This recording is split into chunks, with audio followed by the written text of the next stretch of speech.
Naungkat sa Senado ang umunoy mga reklamong inspeksyon sa Ninoy Aquino International Airport.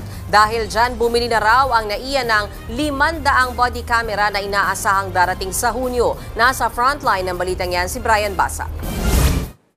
Nag-viral kamakailan ang post ng netizen na si Ann Olvido Lucero matapos daw siyang matrauma nang sumalang sa random checking sa Ninoy Aquino International Airport. Ayon kay Ann, worst experience in the most confidential airport in the world ang naranasan niya dahil bigla siyang hinarang matapos idaan sa x-ray scanner ang kanyang bagahe. Sinubukan pa raw niyang videohan ng inspection pero pinigilan siya ng mga opisyal ng airport. Tinanong niya rin kung para saan ang random checking pero hindi siya sinasagot. Wala raw transparency ang airport management. Ang nag-viral na post ni Ann, isa sa tinalakay sa pagdinig ng Senate Committee on Public Services.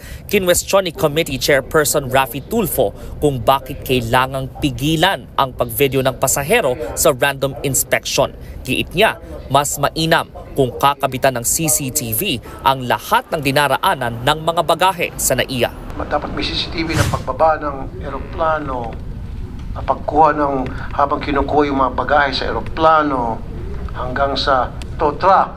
Okay, pag tow truck may kita na, uy, yung maleta ko hinahagis lang pala. At least mag-ingat yung mga baggage handler hanggang sa papasok siya dun sa isang kwarto na nandiyan yung conveyor. Ganun dapat step by step. Pag ginawa na ninyo yan, hindi na kayo mapagbintangan. Ayon naman sa pamunuan ng security sa NAIA, umorder na sila ng 500 body cameras na darating na sa Hunyo. Bukod sa NAIA, sinita rin sa pagdinig ang issue sa seguridad sa ilang pantalan. Inusisa ni Tulfo ang Philippine Ports Authority kung bakit daw kulang-kulang sa x-ray machines ang mga pier pero hindi sila makasagot. Nakarating din sa Senado ang videong ito. Kita na nakasalampak sa sahig ng Roro ang ilang pasahero noong Pebrero.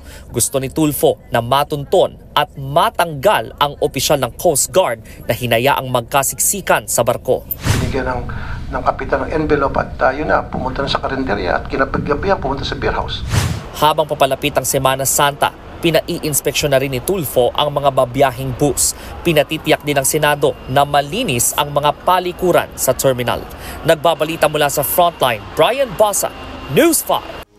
Mga kapatid, may Los Baños po. Huwag magpahuli sa mga balita at impormasyong dapat ninyong malaman. Para sa mas malawak na balitaan at diskusyon, mag-follow at mag-subscribe sa social media pages ng News 5.